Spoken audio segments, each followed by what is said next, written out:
Bismillahirrahmanirrahim. Assalamualaikum warahmatullahi wabarakatuh. Waalaikumsalam warahmatullahi wabarakatuh. Pertama-tama mari kita panjatkan puji dan syukur dari Allah Subhanahu wa taala. Pada kesempatan ini kita akan mengadakan program dari guru penggerak yaitu Ibu Yustika dalam rancangan diseminasi guru penggerak angkatan 8 yang akan membahas tentang budaya positif. Salam kita dipersilakan kepada junjungan kita Nabi besar Nabi Muhammad SAW, kepada keluarganya, para tabi'in-tabi'innya, hingga kepada kita selaku umat penganut ajarannya. Alhamdulillah, pada kesempatan ini kita akan mendengarkan uraian dari guru penggerak yang akan menjelaskan apa yang didapat dan sebagai tugas akhir ya dari guru penggerak ya yang akan menjelaskan tentang modul 14. Dan untuk mempersingkat waktu mari kita buka dulu acara ini dengan membacakan basmalah. Selanjutnya sambutan dari Bapak Kepala Sekolah kami persilakan. Terima kasih. Bismillahirrahmanirrahim. Assalamualaikum warahmatullahi wabarakatuh. Waalaikumsalam warahmatullahi wabarakatuh. Terima kasih kepada saudara-saudara atau rekan-rekan guru yang telah hadir dalam undangan Bu Yustika sebagai guru penggerak, sebagai calon guru penggerak ya, di mana ada salah satu program yang harus disampaikan ke rekan-rekan kerja. Itu adalah satu program guru penggerak di mana hasil dari guru penggerak itu bukan saja dibuat diri sendiri, tapi harus disampaikan juga kepada rekan-rekan kerja di sekelilingnya. Yang mana dalam hal hari ini mengangkat tentang budaya positif. Ya. Sebenarnya pelajaran atau budaya-budaya positif yang sehari-hari kita sudah hafal. Tapi alangkah baiknya juga kita menyimak, kita bantu rekan-rekan kita yang sudah menjadi atau calon guru penggerak, kita dorong karena zamannya sekarang emang zamannya guru penggerak.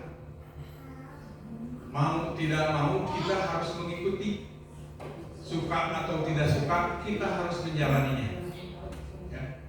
Jadi saya harapkan apa yang nanti disampaikan Bu Yustika itu disimak oleh semua dan dapat menghasilkan ilmu yang bermanfaat juga bagi semua, terutama nanti untuk disosialisasikan ke anak-anak mengenai budaya-budaya positif ini. Jadi jangan sampai berhenti di guru penjelasan Bu Yustika bodes, tidak seperti itu. Tapi harapan semua ini sampai ke anak-anak. Sebab dimana tadi sudah ada cerita lagi mengenai tingkah-tingkah anak kita yang agak di luar batas ya. Mungkin ini salah satu pencegah.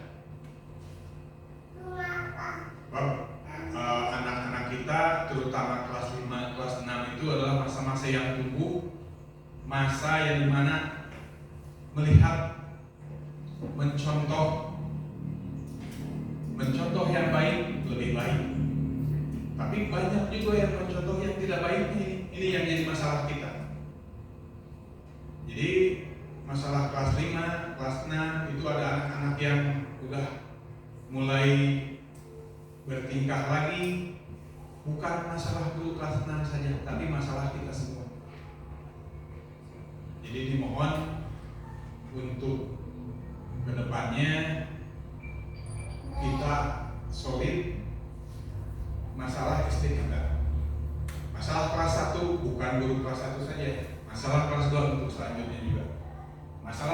satu masalah kita semua. Jadi kita selesaikan bersama-sama bagaimana baiknya. Ya. Jangan ada cuma guru kelas genap, guru CGP, antar pada orang minta asuh. Jangan seperti itu. Kita dorong. Walaupun jujur saja saya sebentar lagi atau rekan-rekan UKT ini Bu Herti yang sebentar lagi juga pensiun, tapi tetap harus mendorong. Sebab seperti ini, maaf tadi barang-barang yang datang ke kita, bantuan kita, saya usahakan, insya Allah saya juga minta maaf hari-hari ini saya ke sekolah sebentar. Sebab satu lagi Pak Ipan, obsesi saya itu bangun yang di depan, ya.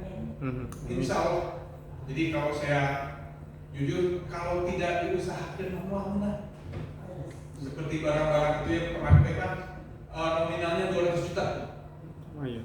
Ya, laptop 10, scanner itu yang paling mahal, yang buat hasil ujian, terus kamera buat zoom, bisa lagi. InFocus dapat juga. Ya. Jadi sekali lagi mohon dijaga dan dimanfaatkan itu barang. Sekali lagi saya ucapkan terima kasih kepada Ibu Yusiska yang telah menyempatkan diri dan waktunya untuk memberikan penjelasan kepada rekan-rekan kita. Bapak sekali lagi harus mengikuti, suka atau tidak suka, kurikulum merdeka tetap harus diikuti. Ya. Terima kasih. Mungkin sambutan saya sekian. Wassalamualaikum warahmatullahi wabarakatuh. Waalaikumsalam.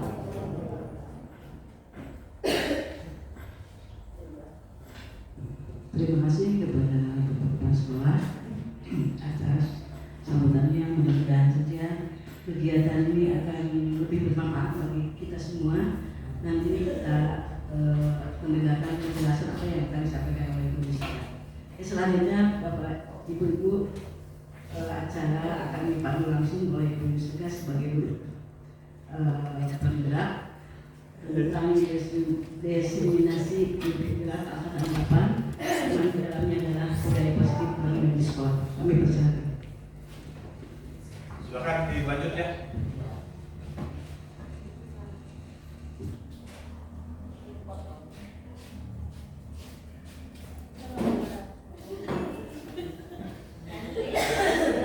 Bismillahirrahmanirrahim. Assalamualaikum warahmatullahi wabarakatuh. Waalaikumsalam warahmatullahi wabarakatuh. Ibu Bapak sekalian, terima kasih atas kedatangannya pada acara diseminasi Guru Penggerak Angkatan 8 dengan saya Yusiska Nuraini yang akan memaparkan tentang budaya positif terutama di sekolah kita SDN 1 Kota Kulon tercinta.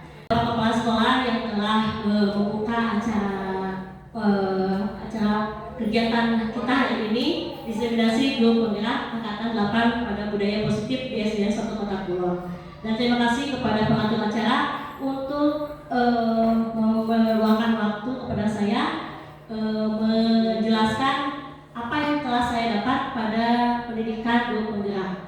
Ini saya selama beberapa bulan ini memasuki modul kedua 2.1 sekarang, tetapi untuk modul 1.4 ini dilaksanakan di diseminasi untuk budaya positif tentang saya akan memaparkan apa yang telah saya dapatkan ketika menjadi guru belajar menjadi guru penggerak. Selamat datang peserta diseminasi budaya positif di SDN 1 Kota Kulon. Nah, kemudian ini kita mulai ya. Sebenarnya ini ada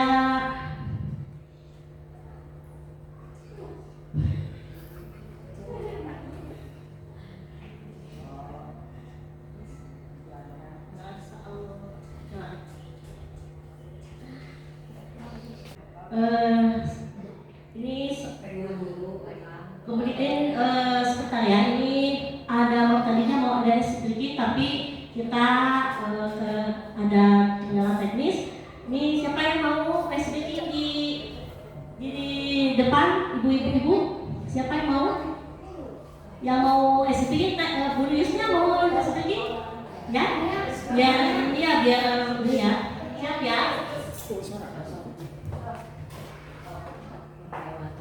Ya. Yuk kita sama-sama Bu Lius ya. Halo teman-teman, silakan. Halo teman-teman. Hai. Kalau saya menyebutkan hai, berarti kalian teman-teman menyebutkan halo. Kalau saya menyebutkan halo, teman-teman menyebutkan hai.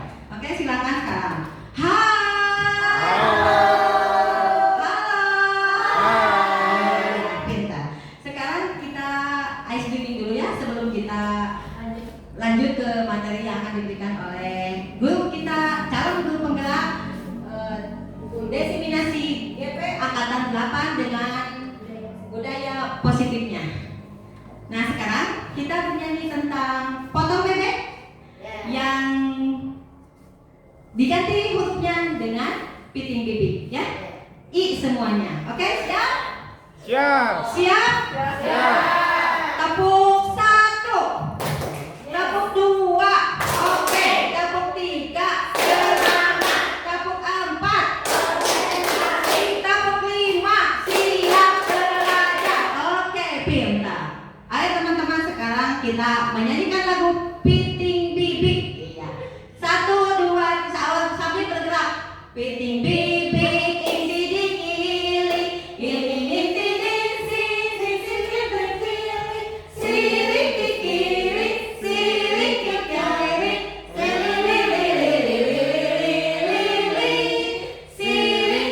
kiri, sirik ke kiri,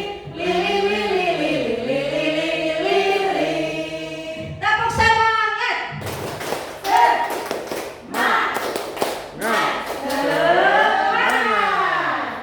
terima kasih. Terima kasih kepada Bu Yusnia yang telah membawakan SPK-nya. Tetap semangat ya Ibu Bapak.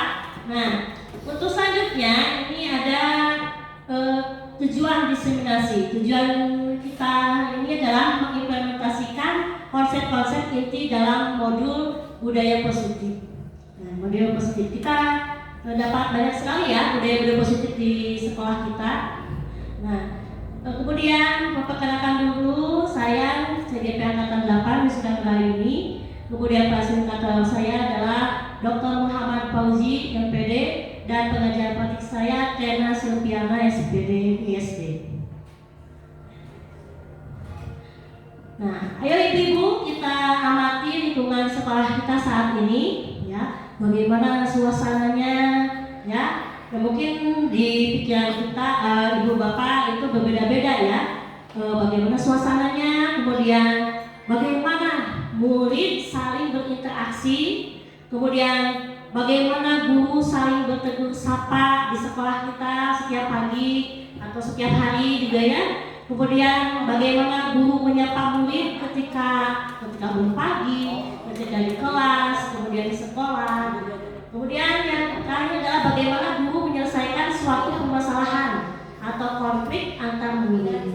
Nah, ibu bapak itu punya pulpen ya untuk mengisi yang mana saja yang ibu bapak akan jawab nanti disimpan di depan ya. Ini untuk permulaannya akan dibagikan. Nah, ibu bapak setelah mengamati, kita pasti setiap hari mengamati lingkungan kita bagaimana. Nah, pertanyaan ini dijawab saja satu saja. Nah, kemudian tuliskan di depan. Ini adalah permasalahan atau hal utama yang harus kita pikirkan. Ya, silakan untuk ditulis mana aja yang jawaban yang ibu dan bapak ada dalam hati.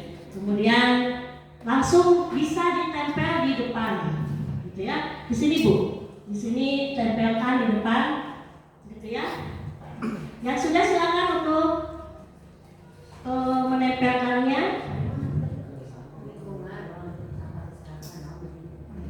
Ya, ya bagaimana suasananya kira-kira di sekolah kita, kemudian bagaimana murid saling berinteraksi walau di kelas ataupun di sekolah, kemudian bagaimana guru saling bertegur sapa apabila bertemu, gitu ya. Nah, gimana? Bukan satu aja yang mana Bu kita maunya ya. Kemudian bagaimana guru menyapa murid ketika bangun pagi, ketika berbaris di kelas, di sebelum masuk, kemudian ketika di kelas pembelajaran, kemudian bagaimana guru menyelesaikan suatu permasalahan atau konflik antar murid. Nah, ini adalah nanti jawabannya akan dibahas ketika untuk budaya positif ini. Wah, panjang-panjang ya Ibu. Ibu berceritanya panjang begini ya. Nah, saya kamu nanti untuk ditempelkan di depan. Ya, di situ boleh. Ya. Gimana saja nih?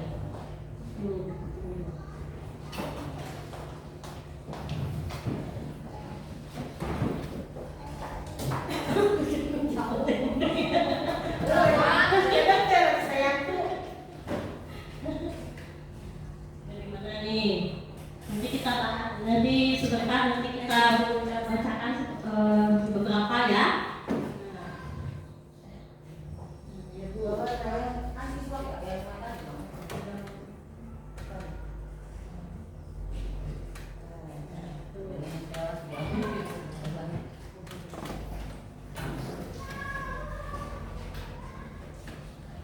Nah ya, nah itu terus siapa lagi yang sudah silakan. Nah, satu aja ya. Mana nih?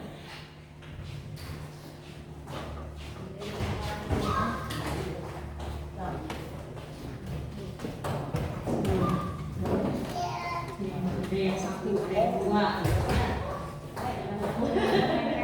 Nah, kita bacakan ya satu beberapa ya yang kita dapat di sini untuk pertanyaan-pertanyaan yang 5 ini. Pertanyaan yang 5 ini.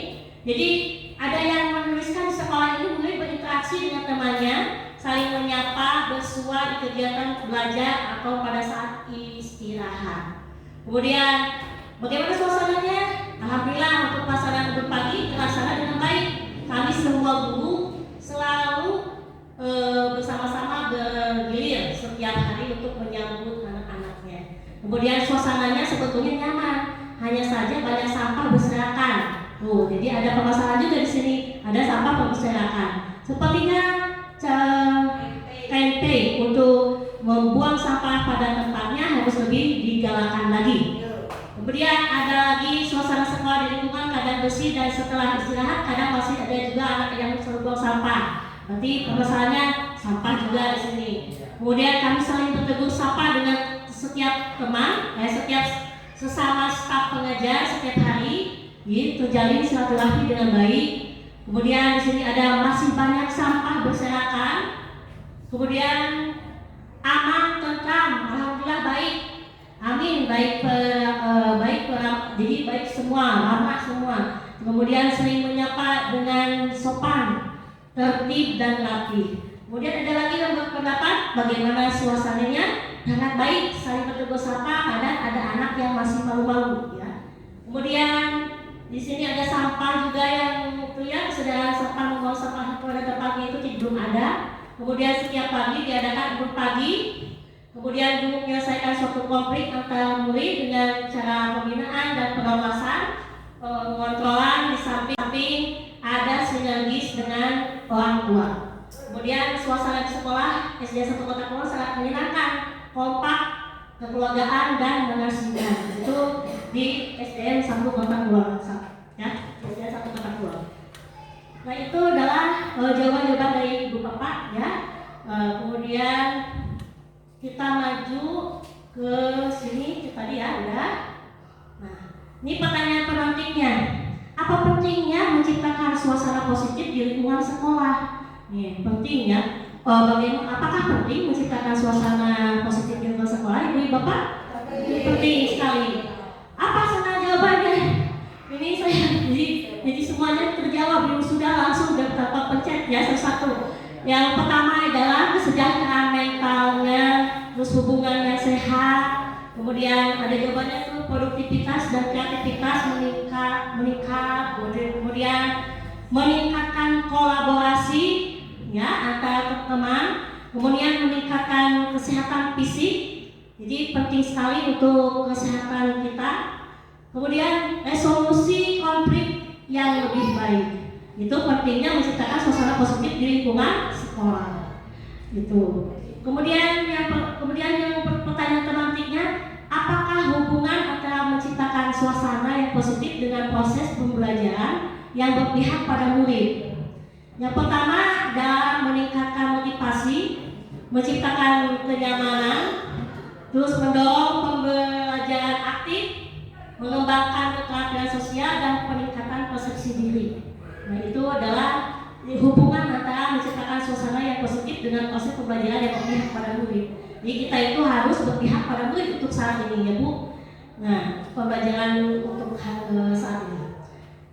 Di sini ada beberapa konsep, pokoknya konsep inti budaya positif. Nah, pada budaya positif ada 7 konsep. Yang pertama, 1 perubahan paradigma belajar, kemudian 2 disiplin positif, ketiga motivasi perilaku manusia, yang keempat kebutuhan dasar, kemudian nomor 5-nya posisi kontrol restitusi. Nomor 6 keyakinan kelas, dan nomor 7 adalah segitiga institusi. Mungkin dari beberapa ini ada semacam yang mungkin Ibu Bapak baru mengenal katanya ya. Tetapi sebenarnya ini adalah semuanya telah kita lakukan. Jadi nanti Ibu Bapak akan menemukan dari 7 ini, oh itu pasti saya selalu setiap hari selalu melakukan hal yang seperti itu. Oh saya dulu pernah melakukan yang seperti ini, tetapi sekarang jadi tahu saya harus bagaimana untuk saat ini. Gitu. Kemudiannya Bu, nah itu. Kemudian apa yang dimaksud paradigma belajar? Jadi yang pertama tadi paradigma belajar kan ya. Paradigma belajar itu adalah cara pandang dan pendekatan terhadap proses pembelajaran. Jadi perubahan paradigma belajar itu bertujuan untuk mengikuti perkembangan zaman, mengoptimalkan proses pembelajaran, dan membekali individu dengan keterampilan dan pengetahuan yang relevan dengan tuntutan dunia yang terus berubah.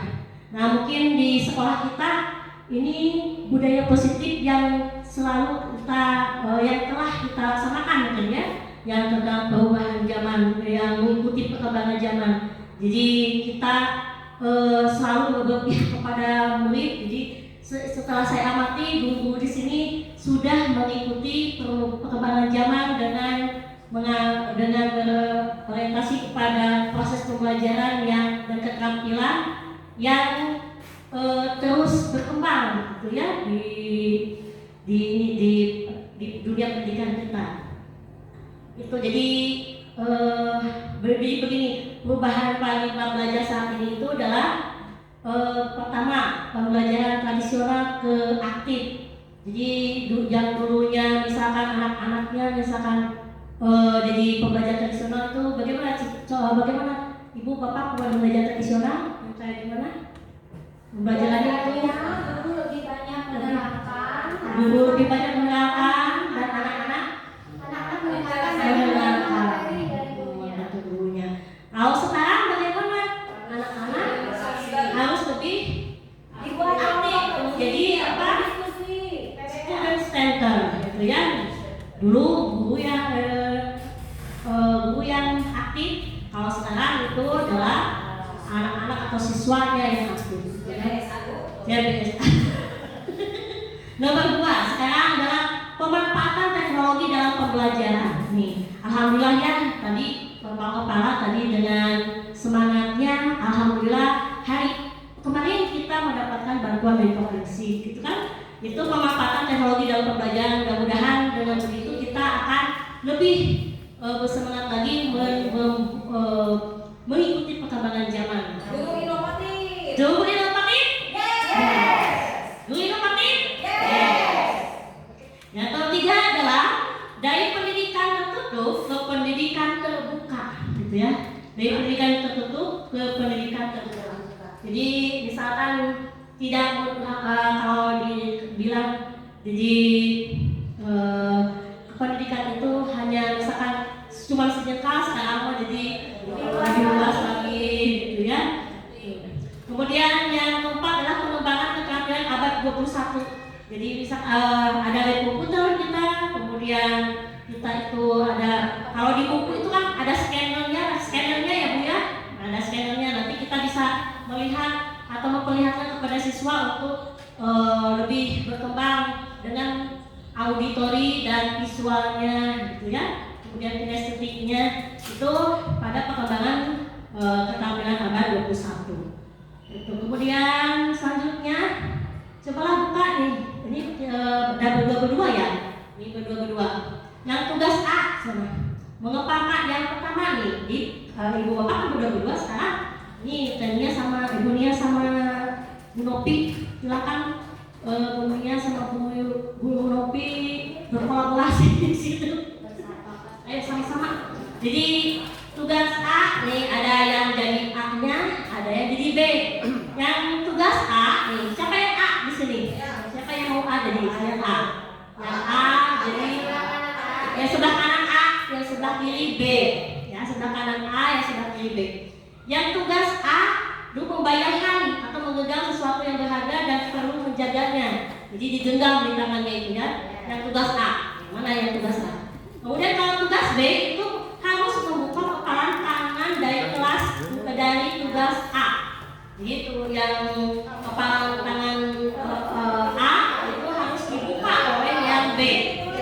Boleh membujuk, boleh menghardik, boleh mengintimidasi, boleh marah, ya, boleh menggoda. Bagaimana menggoda? Biasanya menggoda, menggoda, gitu kan? Mengintimidasi, kemudian memarahi, gitu ya.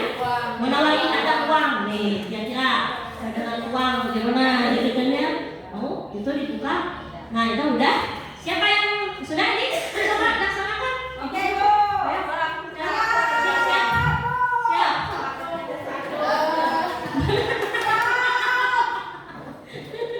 Ya kira-kira yang A itu mau membuka nggak? Tidak, Bu. Tidak. Tidak. Tidak ada prinsip. Saya punya Bu. Ya, sini Bu Novi sama Bu Yusnya praktekkan. Silakan. Yang satu menggunakan tangan, yang menggoda. Kemudian yang menggoda menggelitik, gitu ya. Nah, itu. Nah, itu sudah bisa belum? Belum. Berarti yang B itu Berarti yang B kurang, Bu, kurang. bukan. Agresif. Ayo. Udah agresif. Ya silakan duduk lagi kembali. Ya. Jadi ada yang berprinsip tidak membuka. Kemudian pertanyaannya, apakah B bisa membuka kepala tangan yang A? Tidak. Kenapa? Karena yang A punya prinsip. Dengan prinsip. Apakah Anda tetap menutup yang A nih? Apakah A tetap menutup kepala tangan A? Mengapa? Ya kan tadi ya, karena mempunyai prinsip. Nah, kemudian yang ketiganya, dalam kegiatan ini sesungguhnya siapa yang memegang kendali atau kontrol untuk membuka atau menutup kepala tangan? Yang A. Yang A atau yang B? Yang A, gitu ya. Jadi bagaimana A yang mau masih mau tetap gitu, atau yang mempunyai prinsip. Kemudian ini ada teori kontrol dari Dr. William Glasser. Nah, yang pertama adalah ilusi guru mengontrol diri. Kemudian ilusi bahwa semua penguatan positif, efektif dan bermanfaat. Kemudian ilusi bahwa kritik dan membuat orang merasa bersalah itu dapat menguatkan karakter. Ini karakter A ya. Kemudian ilusi bahwa orang dewasa memiliki hak untuk memaksa. Jadi kita sebagai guru itu punya hak sebetulnya untuk memaksa, gitu ya, orang dewasa. Nah, itu. Kemudian pertanyaannya, apakah hukuman dapat mendisiplinkan anak? Nah, bagaimana yang pertama ini? Apakah hukuman dapat mendisiplinkan anak, ibu-ibu? Nah, ada yang dapat, ada yang tidak, gitu ya. Nanti punya alasannya masing-masing. Kemudian yang kedua, apakah memberi hukuman dengan hal positif akan meningkatkan disiplin anak? Bisa. Bagaimana ya? Apakah memberi hukuman dengan hal yang positif akan meningkatkan disiplin anak? Kemudian yang ketiga, apakah memberikan hadiah atau penghargaan dapat meningkatkan motivasi anak?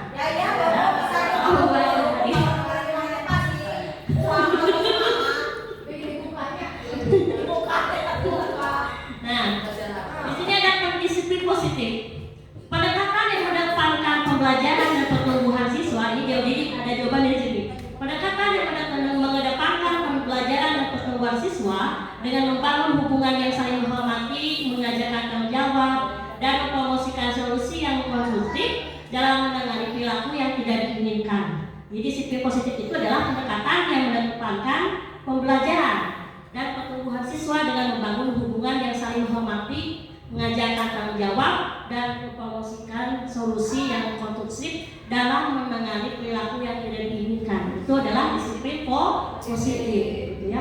Nah, jadi yang tadi mungkin terjawab. Jadi yang disiplin positif itu apa, gitu ya. Kemudian sekarang disiplin positif. Yang pertama mengajarkan keterampilan sosial, jadi saling berhubungan sosial. Yang kedua memahami dan mengajari dari kesalahan. Jadi anak itu harus memahami dulu apa kesalahan mereka. Yang ketiga menggunakan konsekuensi logis. Ya, kemudian keempat mendengarkan dan menghargai perasaan anak. 5 memberikan pilihan yang positif. Dan keenam adalah menetapkan batasan yang jelas. Gitu ya. Itu prinsip-prinsip dari disiplin positif. Motivasi perilaku manusia menurut Diana Gosen itu adalah yang pertama menghindari ketidaknyamanan. Kemudian yang kedua mendapatkan imbalan dan penghargaan. Kemudian menghargai diri sendiri dan nilai-nilai. Itu adalah motivasi perilaku manusia, gitu ya. Jadi manusia itu terkadang tidak mau, tidak nyaman itu. Kemudian harus mendapatkan imbalan atau penghargaan apabila membuat sesuatu. Kemudian dia ingin menghargai diri sendiri dan nilai-nilai, gitu ya. Kemudian motivasi manakah yang paling banyak mendasari murid di sekolah, gitu ya? Itu pertanyaannya. Nah, apa itu? Kemudian yang kedua, nilai kebajikan apa yang berusaha ditanamkan pada murid oleh kita. Ya, yang paling banyak mendasari murid di sekolah itu motivasi yang mana? Kemudian nilai kebajikan apa yang berusaha ditanamkan pada murid? Itu harus pertanyaan kita, ya. Nah, ini kebutuhan dasarnya untuk bertahan hidup itu ada penguasaan, kemudian kasih sayang dan rasa diterima, kemudian kesenangan dan kebebasan. Itu anak. Kalau kita bagaimana untuk bertahan hidup? Ini seperti ini. Jadi penguasaan, jadi menguasai orang atau menguasai dunianya, kemudian mempunyai rasa kasih sayang dan rasa diterima di sekitarnya, kemudian mempunyai kesenangan, ya, dan kebebasan. Itu mungkin di dalam cara kebutuhan dasar dalam bertahan hidup. Kemudian posisi kontrol eksekusi yang kedua sekarang. Yang pertama adalah kita itu sebagai guru posisinya itu penghukum, membuat merasa bersalah, kemudian menjadi teman, pemantau dan manajer. Itu posisi guru, posisi kontrol institusi, ya. Jadi penghukum, membuat rasa bersalah, menjadi teman dan kemudian pemantau dan manajer. Penghukum, patuhi aturan saya atau awas, itu adalah penghukum. Kemudian kamu selalu saja salah. Nah, kemudian yang ketiga misalkan pasti selalu yang terakhir selesai, itu adalah penghukum. Jadi kalau misalkan ada kata awas, jangan begitu. Kamu selalu saja terlambat, nah itu penghukum. Kemudian bagaimana yang konteks kata kalimatnya itu adalah kalau guru jadi penghukum kepada anak. Kemudian pembuat merasa bersalah. Ibu sangat kecewa sekali dengan kamu. Kemudian bapak harus memberitahu kamu ya, benar-benar ya. Kemudian bagaimana coba kalau orang tua kamu tahu kamu berbuat begini? Nah itu adalah pembuat merasa bersalah. Guru posisinya itu sebagai pembuat merasa bersalah. Jadi yang terutama saya selalu membuat merasa bersalah kebanyakannya. Kemudian sebagai teman, ayo bantulah demi bapak ya, ayo anak-anak, atau ayo ingat tidak bantuan bapak semua ini. Kemudian ya sudah kali ini tidak apa-apa, nanti ibu bantu bereskan. Nah, ada lagi misalkan konteks katanya, misalkan ayo anak-anak sebagai teman, ayo anak-anak bantu ibu bapak membereskan ini. Itu sebagai teman juga akhirnya banyak konteks katanya. Kemudian memantau peraturannya apa, kemudian apa yang telah dilakukan, kemudian sanksi atau konsekuensinya apa. Itu apabila kita menjadi seorang guru pemantau. Yang kemudian sebagai manajer, guru sebagai manajer atau boleh ya sebagai pemimpin, sebagai manajernya, apa yang kita yakini. Jadi kembali ke keyakinan kelas. Apakah kamu meyakininya? Kemudian jika kamu meyakininya, apakah kamu bersedia memperbaikinya? Kemudian jika kamu memperbaiki hal ini menunjukkan apa tentang dirimu. Kemudian apa rencana kamu untuk memperbaiki hal ini? Nanti kalau misalkan ada permasalahan, kita sebagai bertindak sebagai manajer, mungkin kata-kata ini yang akan timbul, benar tidak? Nah, itu kita lulus sebagai manajer. Ini adalah pola motivasi di sana, nanti bisa dibagikan ya. Jadi kalau menghukum, menghardik, menunjuk-nunjuk, menyakiti, menyindir, itu adalah menghukum misalnya ya. Kalau membuat orang merasa bersalah, ada lagi menjadi teman, ada lagi memantau bagaimana manajer, bagaimana nanti bisa di-share kita di grup kita ya, di grup SD. Kemudian yang selanjutnya adalah keyakinan kelas. Jadi kalau misalkan setiap tahun ajaran baru kita pasti ada kesepakatan kelas ya, kesepakatan kelas. Kalau sekarang itu jadi katanya itu berubah, itu harus jadi keyakinan kelas. Nah, mengapa keyakinan kelas? Mengapa aturan kelas? Gitu. Kan ada kesepakatan kelas, ada aturan kelas. Nah sekarang itu jadi berubah menjadi keyakinan kelas. Jadi yang pertama adalah bersifat abstrak, gitu ya, keyakinan kelas itu. Kemudian yang kedua kenyataannya universal. Kemudian dibuat dalam bentuk positif. Kemudian sebaiknya sesuatu yang dapat diterapkan di kelas. Jadi keyakinan kelas itu adalah sesuatu yang dapat diterapkan oleh semuanya, oleh guru, terus oleh murid, siswa. Kemudian semua murid berkontribusi dalam membuat keyakinan kelas. Jadi tidak oleh guru saja keyakinan kelas, untuk dari murid juga harus ada. Jadi jangan dilanjutkan dulu. Iya. Bapak kasih contoh. Bagaimana? Keyakinan kelas itu yang bersifat abstrak dulu. Yang bersifat abstrak. Misalkan keyakinan kelasnya mungkin jadi kalau misalkan jaga kebersihan. ya, jadi kalau bersifat abstrak, kalau misalkan ini kita yakin, kalau yakin itu kan mungkin jadi tidak, jadi kalau misalkan setelah yakin pasti kita akan melakukannya, itu kan menjadi bisa abstrak, itu kan mungkin ya. Kemudian kita bagaimana ya, ada yang bisa dibantu nih bersifat abstrak. Seperti apa? Kira-kira? Tidak berhubungan, tidak tampak. Jadi kalau peraturan itu yang di luar di luar misalkan tentang pemikiran kita, itu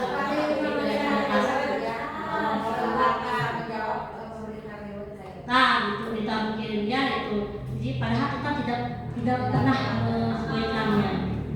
Itu ya, itu keyakinan kelas. Yang kemudian menurut Bapak Ibu mana yang termasuk keyakinan kelas? Jangan berani di kelas. Atau jadi nanti keyakinan kelasnya itu yang kedua, saling menghargai dan menghormati. Yang satu yang mana? Ada yang satu? Jangan berani di kelas. Apakah itu keyakinan kelas? Nomor dua, saling menghargai dan menghormati. Nah, itu.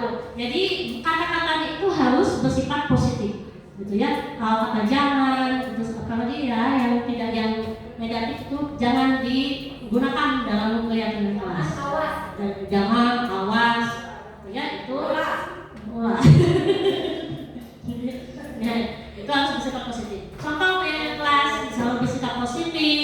senantiasa menjadi diri terbaik, komitmen pada tugas, kemudian menghormati semua orang,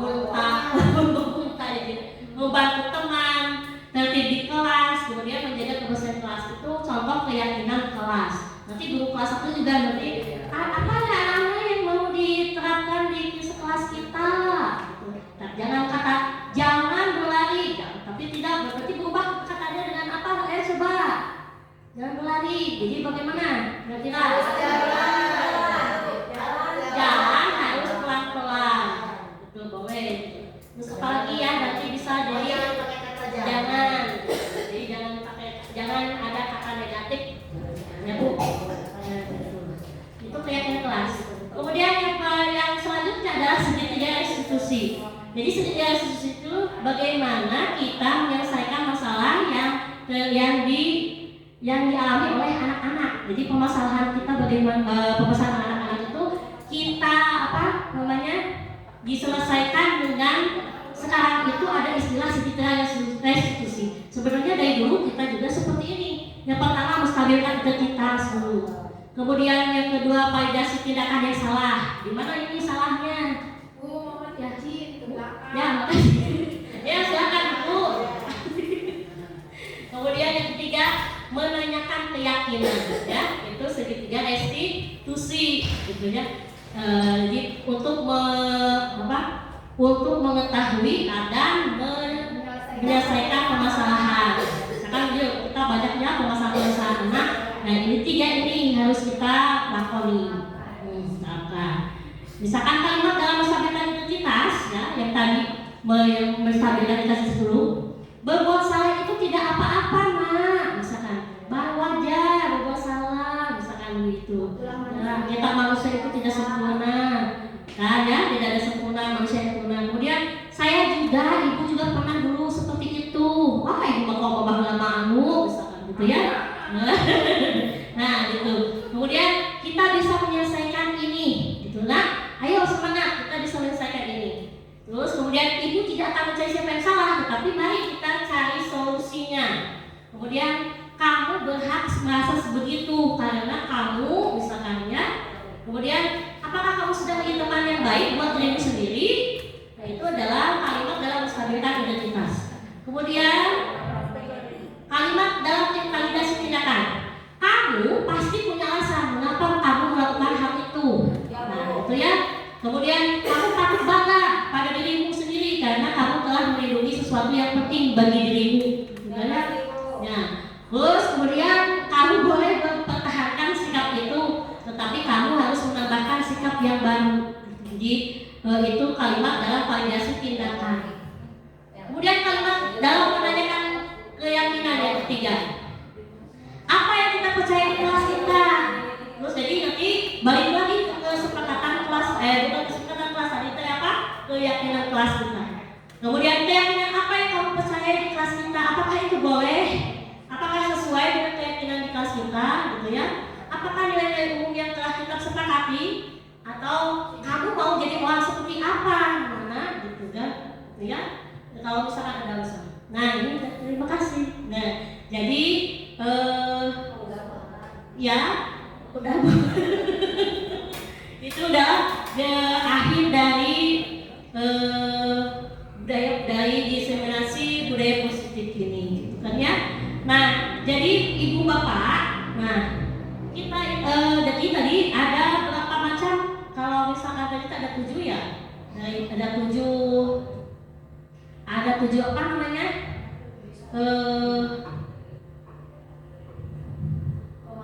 Pemaparan yang konsep inti dari budaya positif. Yang pertama perubahan paradigma belajar. Jadi dari yang kita konsepnya itu dari zaman dahulu, kita sekarang ada di zaman ini. Kita jangan lupa kita itu harus mengikuti zaman. Kemudian kita harus jadi anak-anak itu tidak ketinggalan, gitu ya. Kita ketinggalan. Kita harus tetap berkeyakinan bahwa ini adalah masa depan, gitu. Tidak melihat masa yang lalu. Kemudian yang kedua ada disiplin positif. Kemudian yang ketiga memotivasi perilaku manusia. Yang keempat kebutuhan dasar. Kemudian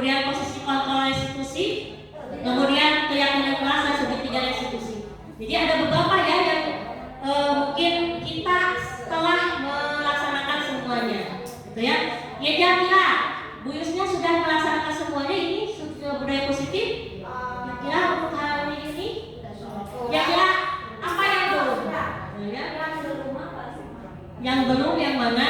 Kemudian nah, sedikit institusi mungkin. Sedikit institusi mungkin sudah dilaksanakan oleh Bu Tita, tetapi Bu Tita tidak tahu apa sekarang istilahnya adalah sedikitnya institusi. Benar itu Bu Tita ya? Jadi tahapannya itu sebenarnya sama seperti Bu Tita dilaksanakan setiap hari, tetapi istilahnya baru tahu sekarang. Mungkinnya tuh ya dari dulu ya Bu. Kemudian ya seperti itu. Mungkin pemaparan saya tentang budaya positif.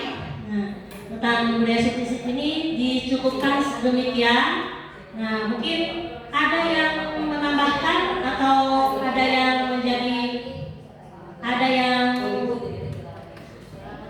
akan disampaikan atau yang ingin disampaikan oleh Ibu Bapak Guru di sini. Nah, ayo Ibu Bapak Guru, ada yang mau disampaikan dengan hal seperti ini? Ayo, siapa yang mau menyampaikan? Ada yang mau menyampaikan untuk tentang budaya positif ini yang telah kita paparkan hari ini? Nah, silakan Bu Bos, ada? Siapa yang mau ya? Nah. Sepertinya kita tinggal melaksanakan ya ke depannya dari rapat itu dari tadi yang Setelah dibacakan oleh Ibu Yusrika ada 7 kan, kurang lebih kemungkinan yang belum terlaksana adalah nomor 7 seperti saya sepakati dengan Bu Yusnia yang segitiga restitusi. Nah, mudah-mudahan kedepannya kita bisa melaksanakan hal itu ya, dari mulai nomor 1 sampai nomor 7 di SD 1 Kota Kulon bisa terlaksana insya Allah. Nah, terima kasih Bu Novi. Nah, ya, jadi mudah-mudahan untuk pemaparan ini dapat bermanfaat bagi semuanya, dan terima kasih atas perhatian dan motivasi dari Ibu Bapak sekalian bagi saya untuk terus berlanjut mengikuti program pendidikan CGP ini. Yang pemaparan dari saya dan selanjutnya akan ditutup oleh doa. Bagaimana Bu Yusnya? ya Bu.